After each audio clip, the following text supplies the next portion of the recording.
45, take 1. Slate 9, take 1. Select 36, take 1.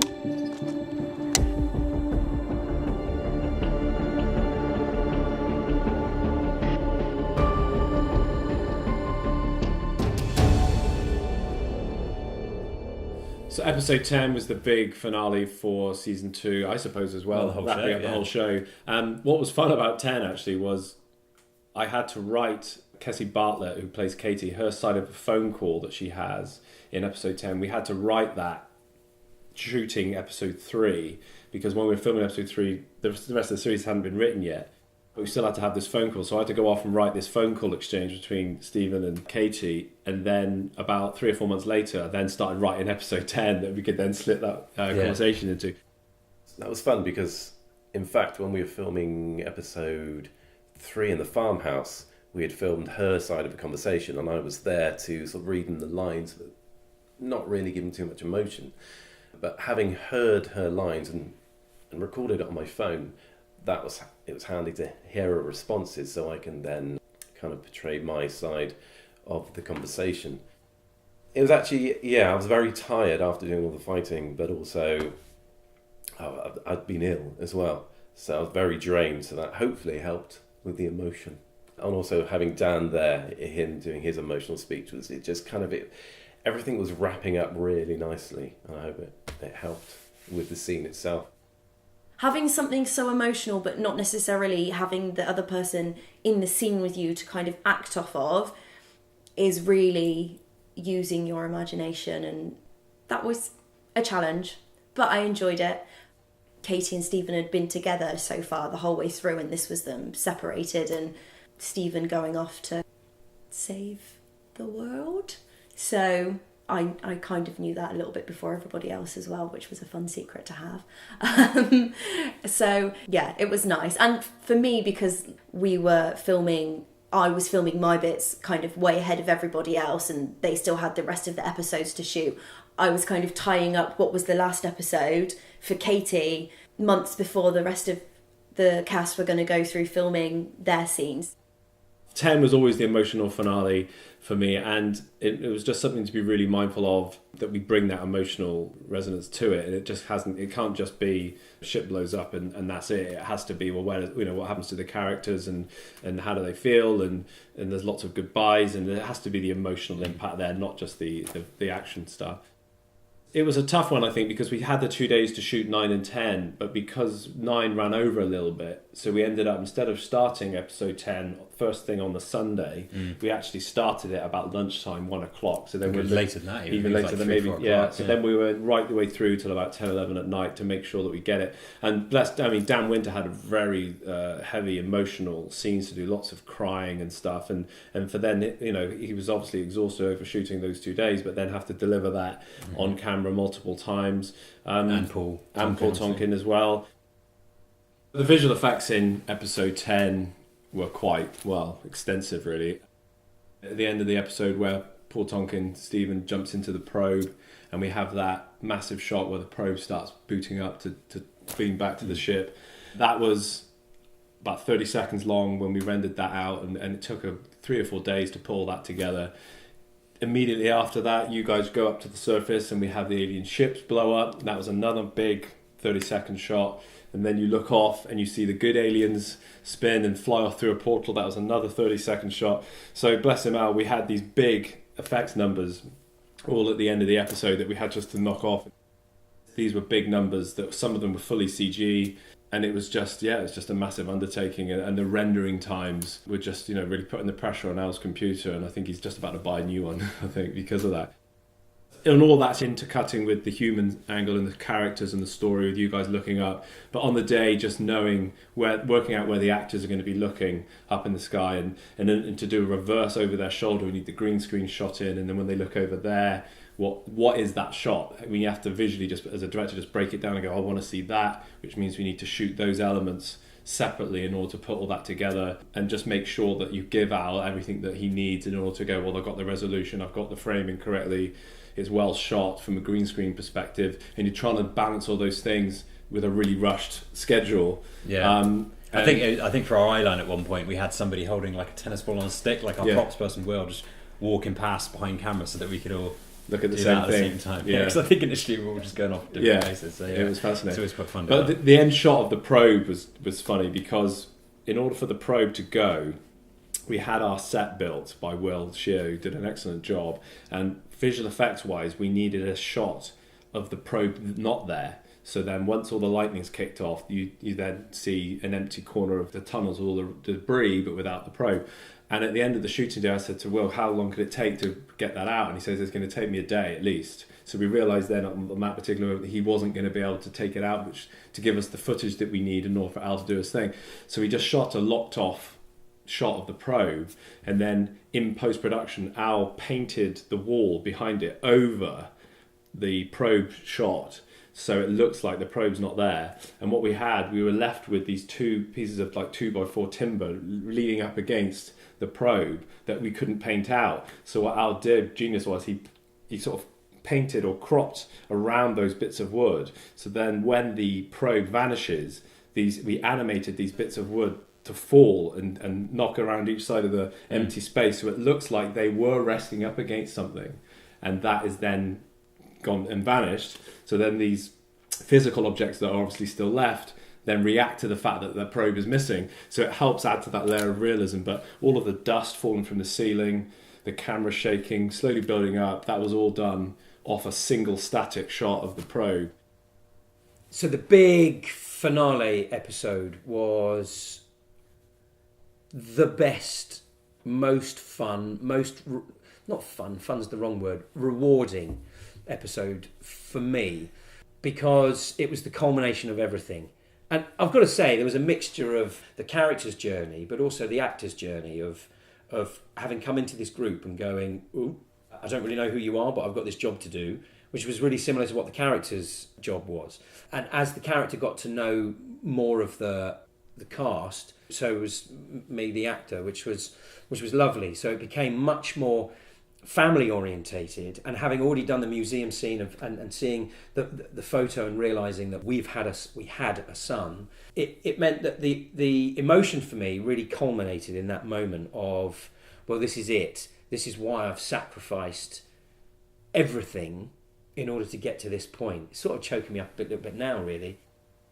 It was really sensitively filmed, I felt. We were given a certain amount of space, but we just finished doing these big cast scenes with all the extras. They'd disappeared because the alien had been around, fair enough. And it came back to the core main cast.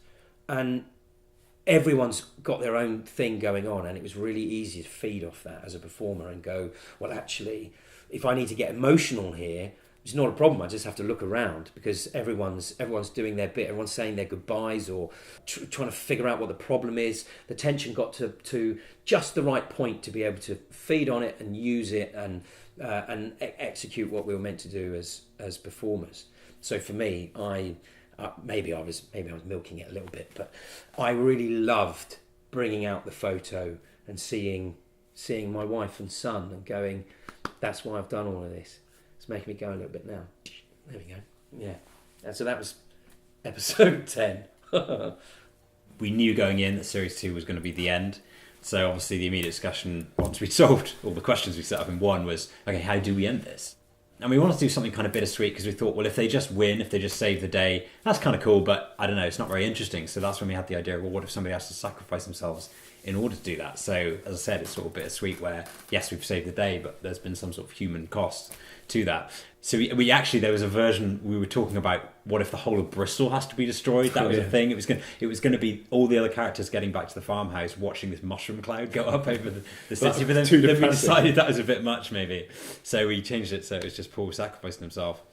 We did talk about doing some sort of post-credits thing to set up that there could be a third season. We think we talked about maybe bringing back Gilroy, because obviously he had this mark on his neck, and we thought maybe there could be some scene where he's communicating with the evil aliens who are still out there in the universe in some other way, because he's got this mark, like it's going to come back. Then we thought it's better to just leave it And obviously, we've got ideas if we do end up doing a third season, but, this is very much the end. So we thought rather than leave people on a cliffhanger.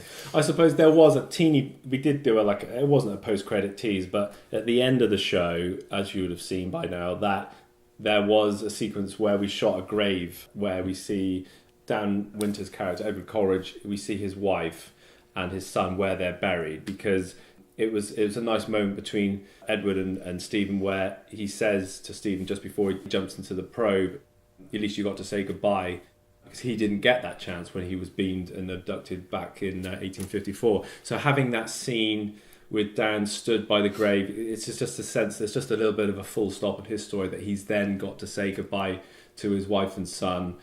And that was quite a nice emotional beat to it. And if you wanted to expand on that for season 3, you could. You could say, well, actually, Edward Coleridge is now in the present day. Where does that go?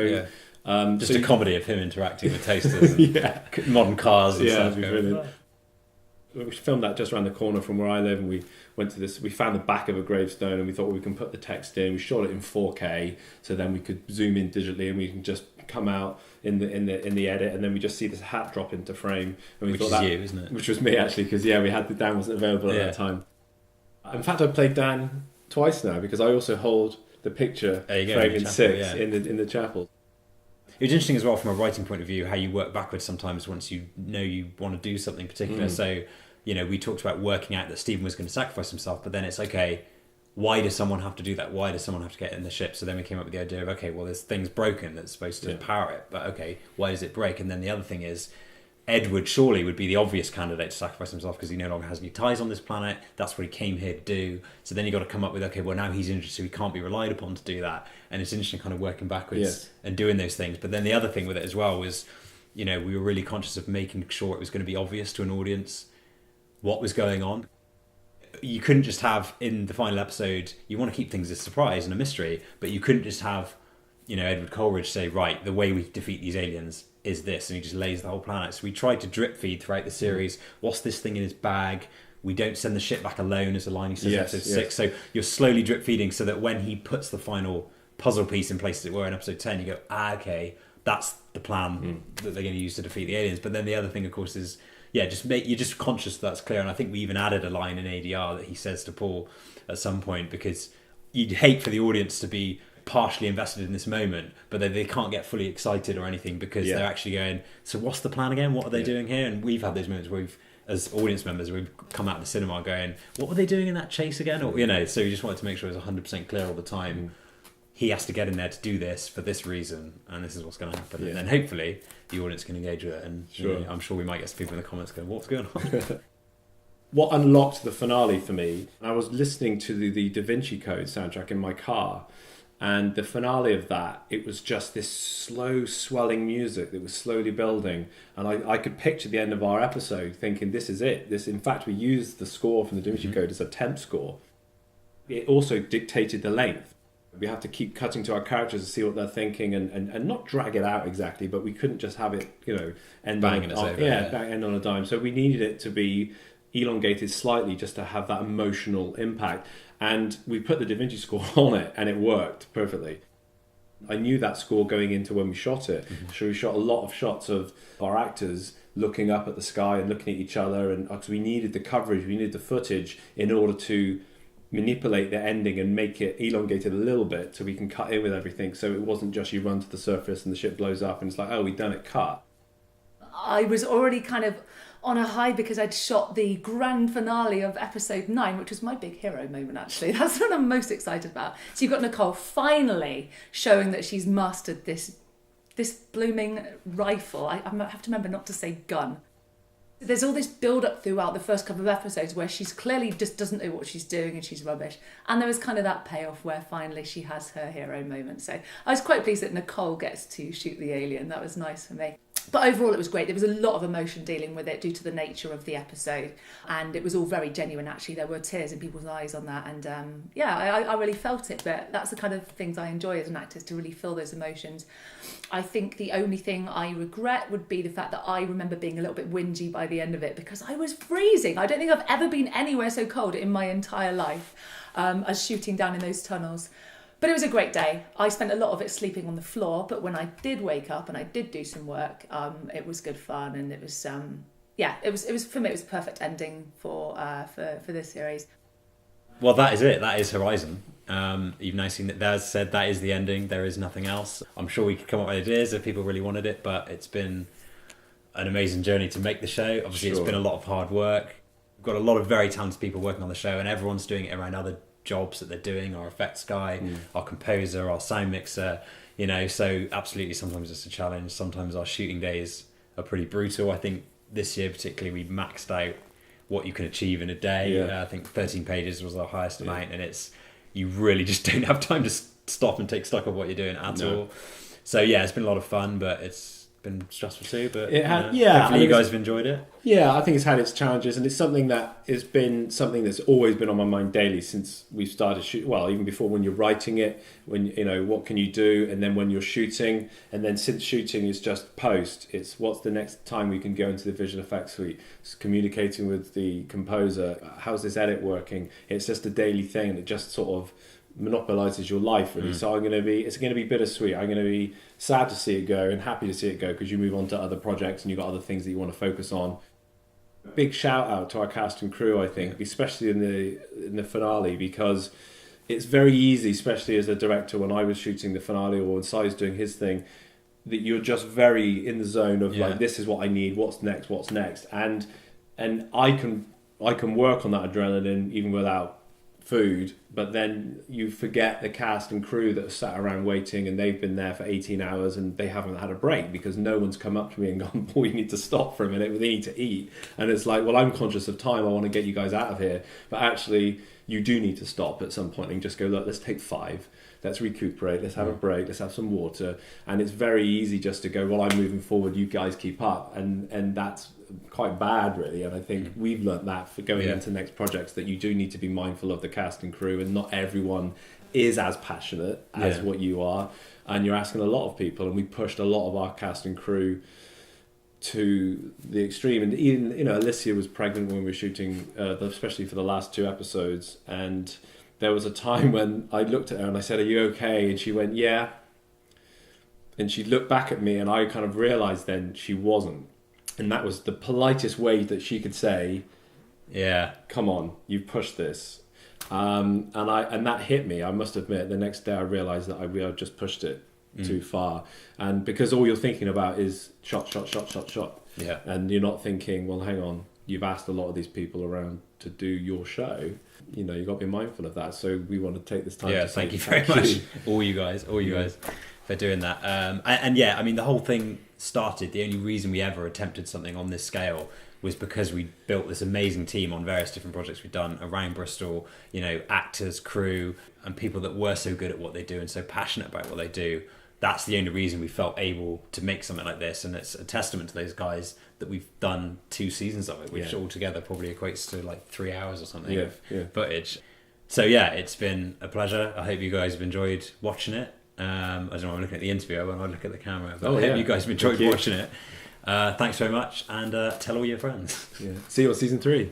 Well, hang on, because we haven't said we're going to do that, but maybe see you on season 3. Well, if you really want a 3rd season, we might do one. Let us know.